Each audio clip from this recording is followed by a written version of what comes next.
Hello student, देखिए हम लोग जो है पिछले क्लास में स्टडी कहाँ तक हम लोग कर चुके थे भाई? ऑर्डर ऑफ रिएक्शन देखे थे, नहीं जी। आज हम लोग जो है उसके आगे डिफाइन करते हैं, उसके आगे हम लोग बताने का प्रयास करते हैं। आप लोग समझने का प्रयास कीजिएगा और जहाँ नहीं समझ में आएगा वहाँ पर हमको बताइएगा, ठीक है। चलिए आइए, देखिए कितना इंटरेस्टेड टॉपिक है, ठीक है। देखिए क्वेश्चन है आपका, right the difference between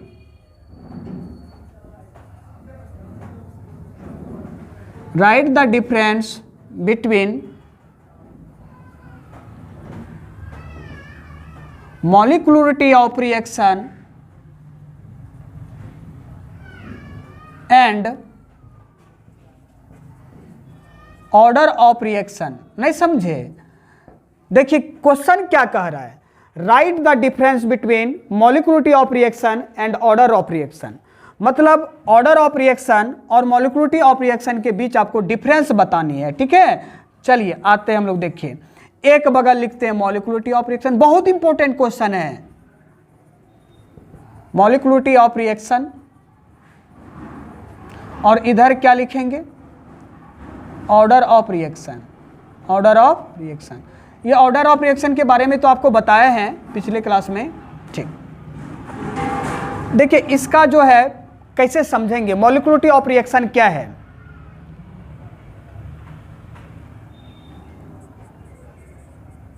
those reaction, ठीक है, ऐसे लिखिए,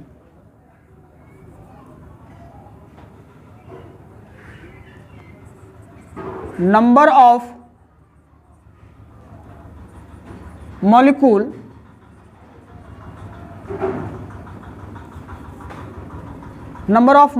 of reactant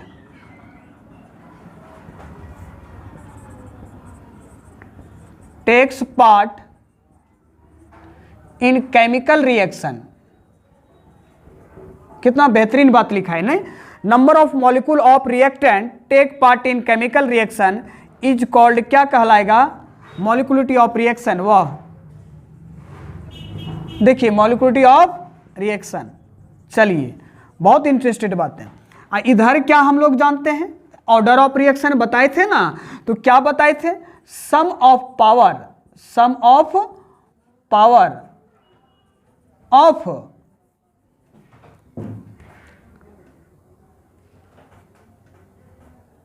of all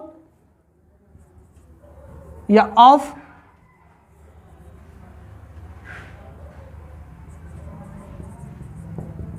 concentration of reactant in rate law equation is called order of reaction। नहीं, सम ऑफ पावर का जो सम होता है of concentration of reactant in rate law equation में जो रिएक्टेंट का कंसंट्रेशन के ऊपर जो पावर होती है उसके सम को ही हम लोग ऑर्डर ऑफ रिएक्शन कहते हैं। एग्जांपल सुनो, यहाँ पे देखो, मान लेते हैं H2 प्लस I2 को मिलाया ना, ये बन गया तुम्हारा क्या? That is 2HI। सुनना, इसका जो है मॉलिक्युलरिटी ऑफ रिएक्शन, देखो इसको डायरेक्टली वैल्यू पता कर लेंगे। H2 का कितने मॉलिक्यूल हैं? 1। I2 के कितने मॉलिक्यूल हैं? 1। तो 1 + 1 कितना हो जाएगा? 2। तो क्या बताए कि किसी, देखिए यहाँ लिखे हैं number of molecule of reactant के नंबर ऑफ मॉलिक्यूल जो क्या करता है? Take part in chemical reaction, जो केमिकल रिएक्शन में भाग लेता है, is called molecularity of reaction कहलाता है। इधर क्या लिखेंगे?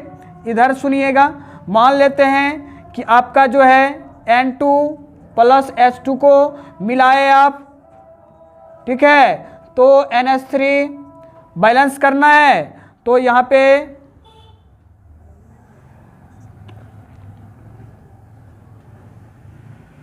या फिर दूसरा एग्जाम्पल ये देखिए,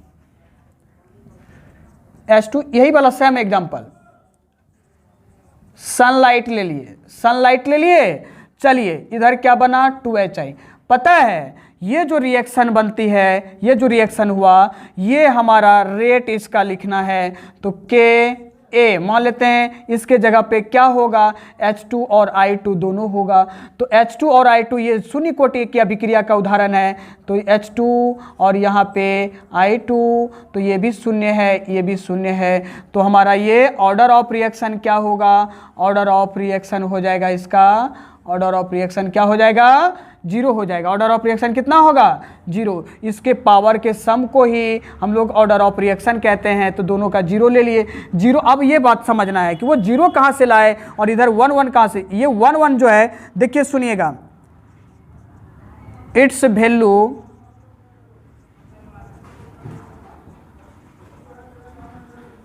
कैलकुलेटेड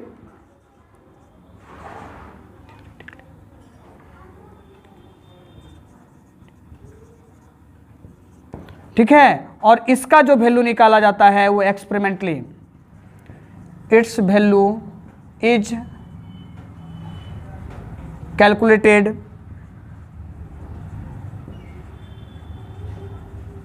एक्सपेरिमेंटली। इसका वैल्यू थ्योरेटिकली देख करके पता लगा लेते हैं, और इसका वैल्यू देख करके पता नहीं लगा पाएंगे। आपको और बताए थे पीछे भी ऑर्डर ऑफ रिएक्शन में बताए थे कि इसका जो वैल्यू कैलकुलेट करते हैं हम लोग क्या करते हैं, एक्सपेरिमेंटली निकाला जाता है, एक्सपेरिमेंटली निकालते हैं। ठीक है, अगला पॉइंट देखिए, सुनिए यहां पे, इट्स वैल्यू नॉट 0, इसका वैल्यू 0 नहीं होगा,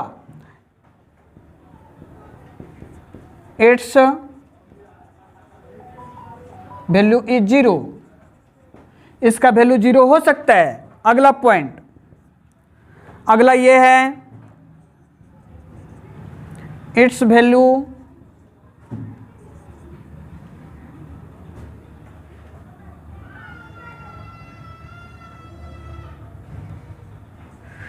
not maximum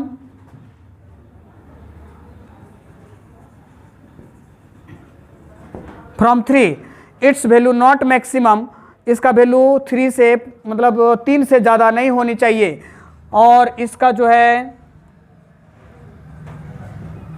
it's value can maximum 3 या मैक्सिमम फ्रॉम 3 से भी ज़्यादा होता है उसका वैल्यू। समझ में आया। और एक वैल्यू लिखते हैं, और एक बात लिखते हैं, its value is fraction, value is not fraction, इसका वैल्यू फ्रैक्शन में नहीं होती है, जबकि इसका वैल्यू फ्रैक्शन में भी होती है। पॉइंट बहुत ज़्यादा हो गया कि यहाँ 4 गो, ये चौथा पॉइंट है। इट्स, ये 5वां है, it's value is fraction, it's value can fraction, या कैन लिख देते हैं। नहीं समझा पॉइंट को, सुनो अपनी भाषाओं में, ऐसा नहीं कि कोई डायरेक्टली मतलब कहीं से। देखिए ये सब जो मतलब आसान भाषा में समझना क्या है कि ऑर्डर ऑफ रिएक्शन और मॉलिक्यूलरिटी ऑफ रिएक्शन में, molecularity of reaction theoretically calculate करते हैं, its value is calculated theoretically और its value is calculated experimentally. Its value not 0, इसका वैल्यू कभी 0 नहीं होगा, और इसका वैल्यू जो है इट्स वैल्यू इज 0, इसका वैल्यू 0 भी हो सकती है। It's value not maximum from 3, मतलब इसका वैल्यू जो है 3 से ज़्यादा नहीं हो सकती है, और इसका वैल्यू 3 से ज़्यादा भी हो सकती है। इसका it's value is not fraction, ये फ्रैक्शन में नहीं रहता है, और इसका वैल्यू जो है फ्रैक्शन में भी होता है। तो ये दोनों के बीच डिफरेंस था। हमें उम्मीद है कि आप लोग को समझ में आ गया होगा। ठीक है, चलिए आइए यहाँ पे। इसके बाद देखिए,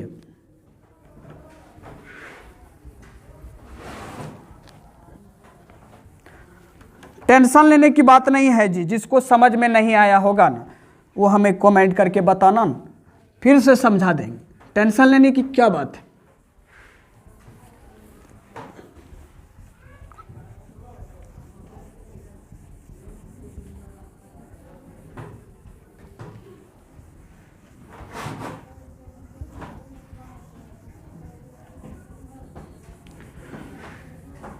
देखो बाबू, ये दोनों के बीच डिफरेंस समझ में आ गया ना। तब इसके बाद देखो कितना बेहतरीन क्वेश्चन आने वाला है। सूडो फर्स्ट ऑर्डर रिएक्शन, इसको क्या बोलते हैं? Pseudo, pseudo PSEUDO, pseudo first order reaction. इसको सूडो फर्स्ट ऑर्डर रिएक्शन किसे कहते हैं? सुनिए, दोज रिएक्शन इन विच, ठीक है, इन विच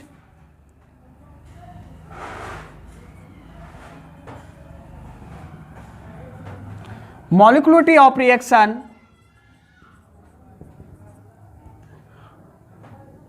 is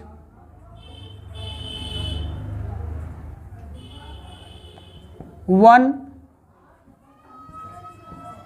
or more than 1, ठीक है। Those reaction in which molecularity of reaction is 1 or more than 1 but order of reaction is only one is called pseudo first order reaction। pseudo first order नहीं समझा? Those reaction in which molecularity of reaction, जिसमें reaction का जो molecularity है वो 1 या फिर 1 से ज्यादा, नहीं, मोर देन 1 मतलब 1 से ज्यादा होगा, बट लेकिन order of reaction is only 1, मतलब ऑर्डर ऑफ रिएक्शन जो है सिर्फ और सिर्फ 1 होनी चाहिए। वैसे रिएक्शन को हम लोग सूडो यूनिमोलिकुलर रिएक्शन कहते हैं या फिर सूडो फर्स्ट ऑर्डर रिएक्शन कहते हैं। नहीं समझे? वैसा रिएक्शन जिसका मॉलिक्यूलरिटी कितनी होनी चाहिए? 1 या फिर 1 से अधिक होनी चाहिए, बट उसका जो ऑर्डर ऑफ रिएक्शन है, ऑर्डर जो होता है उस रिएक्शन का सिर्फ कितना होना चाहिए? 1 होना चाहिए। वैसे रिएक्शन को सूडो फर्स्ट ऑर्डर रिएक्शन कहा जाता है। एग्जाम्पल देख लीजिए दोनों का, बहुत इंपॉर्टेंट है। क्या होता है? Hydrolysis, hydrolysis of ethyl acetate, ethyl acetate, ethyl acetate का हाइड्रोलाइसिस करेंगे। इथाइल एसीटेट का फार्मूला C2H5, CH3COO C2H5 को इथाइल एसीटेट कहा जाएगा। इसका हम लोग हाइड्रोलाइसिस करेंगे ना तो ये टूट जाता है CH3COO H में आप प्लस C2H5OH में। आप लोग को बताएंगे, ये देखिए ये क्या है? इथाइल एसीटेट है और ये क्या है? एसिटिक एसिड है। ये क्या है? इथाइल अल्कोहल है, ठीक है। तो hydrolysis of ethyl acetate, ethyl acetate का जब हाइड्रोलाइसिस करेंगे तो ये टूटता है एसिटिक एसिड और इथाइल अल्कोहल में। तो दो रिएक्शन जिसमें जो है मॉलिक्यूलरिटी 1 या 1 से अधिक हो लेकिन उसका ऑर्डर सिर्फ 1 हो, उसे हम लोग सूडो फर्स्ट ऑर्डर रिएक्शन कहते हैं। तो इथाइल एसीटेट का जो हाइड्रोलाइसिस करेंगे ये हमारा example pseudo first order reaction का एग्जाम्पल है। एक और एग्जाम्पल देखिए, हाइड्रोलाइसिस ऑफ सुक्रोज। सुक्रोज का फार्मूला तो आप लोग जानते हैं, C12H22O11। इसका भी आप हाइड्रोलाइसिस करेंगे तो ये 2 भागों में टूट जाएगा, C6H12O6 फिर C6H12O6। पता है दोनों सेम ही फार्मूला है, लेकिन एक को हम लोग ग्लूकोज कहते हैं, ग्लूकोज, और एक को फ्रुक्टोज कहते हैं। और ये तो पता है कि आपको सुक्रोज है और ये तो वाटर है। तो सुक्रोज का भी हाइड्रोलाइसिस करेंगे तो ग्लूकोज और फ्रुक्टोज में ये हाइड्रोलाइसिस हो जाता है, टूट जाता है, ठीक है। तो सूडो फर्स्ट ऑर्डर रिएक्शन समझ में आया। और इसके बाद जो हम लोग क्वेश्चन पर आ रहे हैं, टॉपिक पर आ रहे हैं, वह बहुत VBI है और वो 5 नंबर का क्वेश्चन फिक्स हो जाता है। तो अभी तो आपको शून्य कोटि या 0 ऑर्डर रिएक्शन के लिए बताएंगे, और वो 2 टाइप का रिएक्शन है, 0 ऑर्डर के लिए भी है और फर्स्ट ऑर्डर के लिए भी है। तो पहले आपको 0 ऑर्डर के लिए बताएंगे। फर्स्ट ऑर्डर वाला तो 0 ऑर्डर से भी VBI है, क्योंकि वो जो है बिहार बोर्ड बराबर उसको पूछा जा रहा है या पूछता है। पिछले बार भी एग्जाम में, बोर्ड एग्जाम में पूछा गया है फर्स्ट ऑर्डर वाला। इस बार हम लोग जो है अभी तो आपको पढ़ा रहे हैं ना, आपको तो सीरियली पढ़ाएंगे, तो अभी आपको जीरो ऑर्डर वाला पहले बताएंगे, तो अगले क्लास में फिर फर्स्ट ऑर्डर का भी बताएंगे। चलिए आइए देखिए कितना बेहतरीन लगेगा पढ़ने में, ये बहुत इंपॉर्टेंट टॉपिक आ रहा है ये वाला। चलो आओ देखो यहाँ पे क्वेश्चन क्या है ये समझना है। देखो क्या क्वेश्चन आता है, integrated rate law equation, integrated rate law equation for zero order reaction. Zero order, भाई ये एग्जाम, ये जो टॉपिक देख रहे हैं बहुत VVI है, इंटरेस्टेड भी है।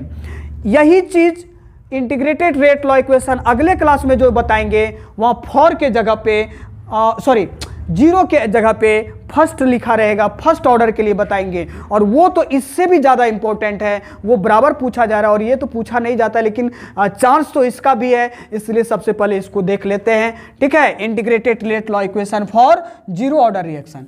तो जीरो ऑर्डर रिएक्शन के लिए इंटीग्रेटेड रेट लॉ पढ़ने वाले हैं, तो सबसे पहले हम लोग जीरो ऑर्डर को एक बार फिर से देख लिया जाए। जीरो ऑर्डर के बारे में तो पहले या फिर पीछे तो हम लोग डिस्कशन किए थे ना, तो यहाँ भी देख लेते हैं जीरो ऑर्डर रिएक्शन। चलिए जीरो ऑर्डर रिएक्शन देख लेते हैं। क्या बताए थे in this, rate of reaction जो होती है, रेट ऑफ रिएक्शन जो होती है in this rate of reaction not depend on concentration of reactant, नहीं concentration of reactant. In this, इस टाइप का मतलब जीरो ऑर्डर में क्या होता है, rate of reaction not depend on concentration of reactant. Concentration of reactant, reactant के concentration पर डिपेंड नहीं करता है रेट। किस ऑर्डर के लिए, जीरो ऑर्डर के लिए। देखते हैं ना, बताए थे आप लोगों को, लेट ए से बना बी, तो रेट क्या होगा सुनो, के ए पर पावर क्या लगाएंगे, जीरो। क्यों लगाएंगे जीरो, क्योंकि ये किस ऑर्डर के लिए है, जीरो ऑर्डर के लिए है। तो रेट बराबर के ए पर पावर जीरो है तो उसका वैल्यू 1 हो जाएगा। रेट इक्वल टू क्या निकला जी, के निकला। और आपको इसका एग्जाम्पल भी बताए थे जीरो ऑर्डर के लिए, क्या बताए थे, S2 plus I2 that is 2HI, और ये सनलाइट में होनी चाहिए। किस में होनी चाहिए, सनलाइट। सनलाइट के प्रेजेंस में जो रिएक्शन हो रही है वह हमारा क्या कहलाता है, जीरो ऑर्डर का कहलाता है, मतलब शून्य कोटि की अभिक्रिया कहलाती है। समझ में आया जीरो ऑर्डर का। देखिए एक और बात सुनिए, ये जीरो ऑर्डर का हो गया, और अब इसके बाद, ये तो जीरो ऑर्डर समझ रहे हैं ना, अब इसके बाद देखिए, अब आपको यहां से मेन है जो क्वेश्चन ऊपर में हेडिंग में लिखा हुआ है, आपको ऐसे ही लिखना है, पहले जीरो ऑर्डर का डिफिनेशन बता देना है, तब फिर आपको यहां से स्टार्ट करनी है। देखिए कितना इंटरेस्टेड चीज है, यहां देखिए अभी क्या लिखे, लेट ए से क्या बना है, बी ना, तो रेट क्या होगा।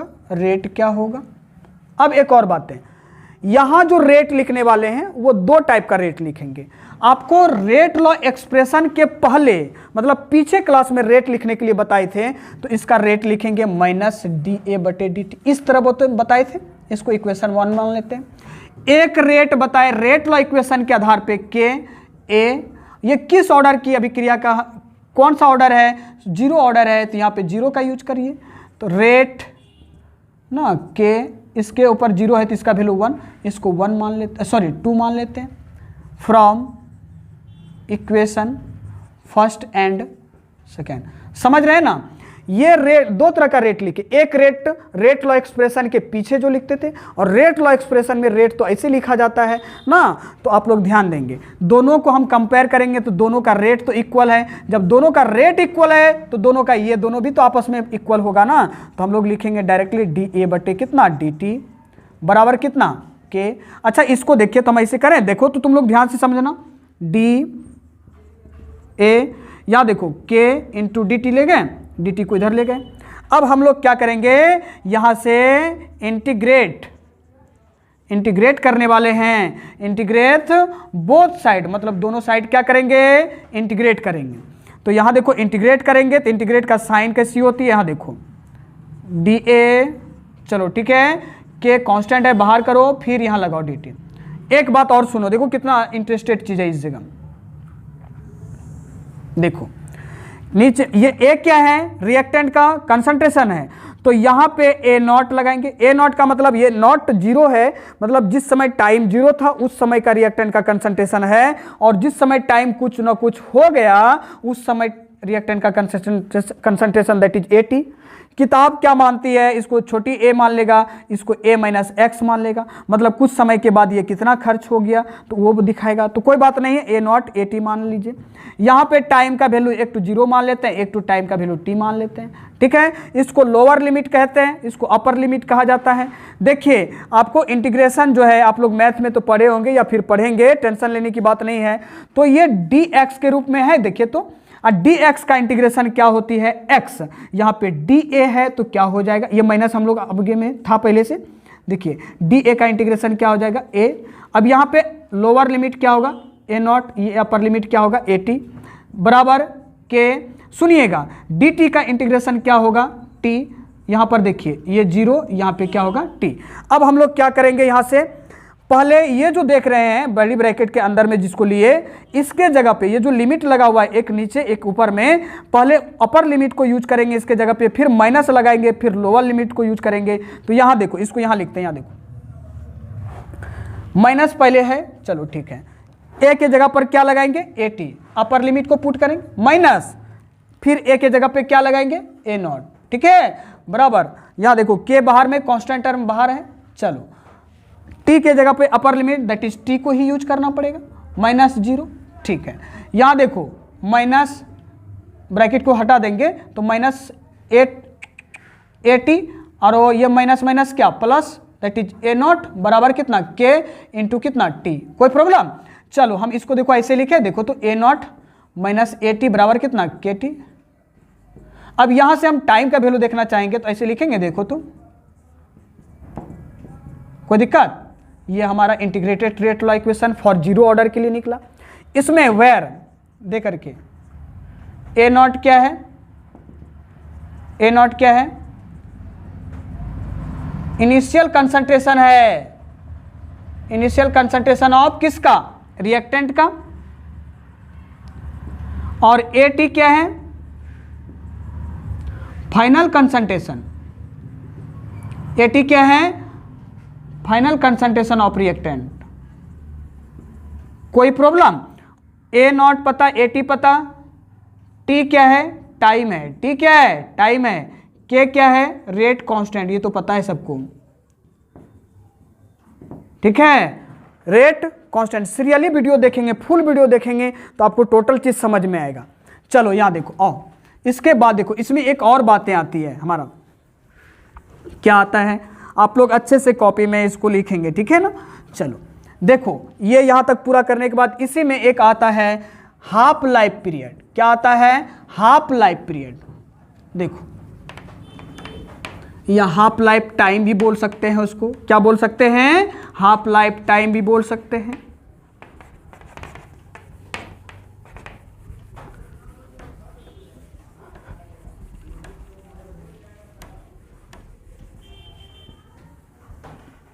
देखो हाफ लाइफ टाइम, ठीक है ना, हाफ लाइफ टाइम, ये टाइम कैसे आया, हाफ लाइफ टाइम क्या है देखते हैं।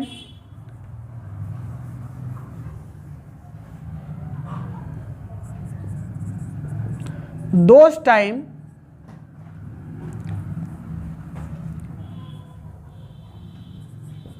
When final concentration of reactant, those time when final concentration of reactant is half of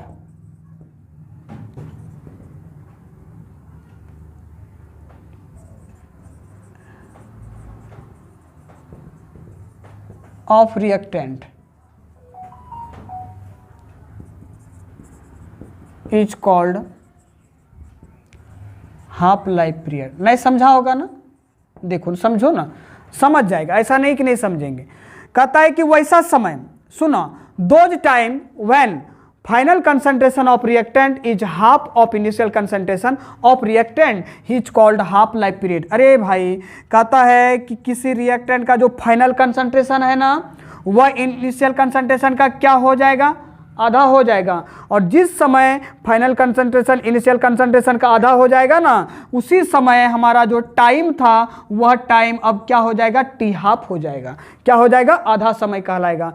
तो हम लोग यहाँ से देखते हैं, हैंस क्या देखे थे integrated rate law equation for zero order के लिए, अभी देखे थे t equal to a naught minus a t बटे कितना के देखे थे। अब यहाँ पे टी के जगह पे अब क्या यूज करना है, टी हाफ का यूज करें। ए नॉट देखो तो ए नॉट कहाँ है, ए नॉट तो रहने दो।